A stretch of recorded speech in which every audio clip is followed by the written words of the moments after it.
আলহামদুলিল্লাহ অবশেষে মেহেরিশ আর নাভানের সাইকেল আজকে কিনে দেওয়া হলো। মেহেরিশ অনেক মাস ধরে একটা সাইকেলের জন্য খুব রিকোয়েস্ট করতেছে বাসায় সবাইকে, কিন্তু আসলে কিনে দেওয়া হচ্ছিল না। নাভানের একটা রিক্সা ছিল, ওই রিক্সাটা নিয়ে প্রতিদিনই মারামারি লাগতো। মেহেরিশ নাভানের ওই রিক্সাটা নিয়ে খেলতে চাইতো, কিন্তু নাভান কোনোভাবেই ওকে শেয়ার করবে না। এটা নিয়ে প্রতিদিনই মারামারি লাগতো, আর যখনই মারামারি লাগতো তখনই আব্বুকে এসে বলতো, দাদাকে বলতো যে সাইকেল কিনে দাও। তো ফাইনালি ওদের আব্বু আজকে 2টা সাইকেল কিনে দিল। সাইকেল 2টা পেয়ে তারা কত খুশি, তাই না? বাচ্চাদের খুশি দেখলে আসলে খুবই ভালো লাগে।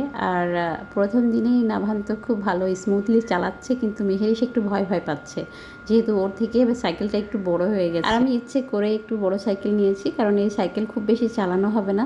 শহরে আসলে বাচ্চাদের সাইকেল চালানোর তেমন স্পেস থাকে না। বাসার সামনে যে রাস্তা সেটা অনেক বিজি রাস্তা, তাই শুধুমাত্র ওদেরকে ছাদেই চালাতে হবে। সব কথা চিন্তা করে একটু বড় সাইকেল নিলাম, যাতে বেশি দিন চালাতে পারি, এই আর কি। নাভান মেহেরিশের এই খুশির সময়টা স্মৃতি হয়ে থাকুক। সবাই ভালো থাকবেন, দোয়া করবেন নাভান মেহেরিশের জন্য। আল্লাহ হাফেজ।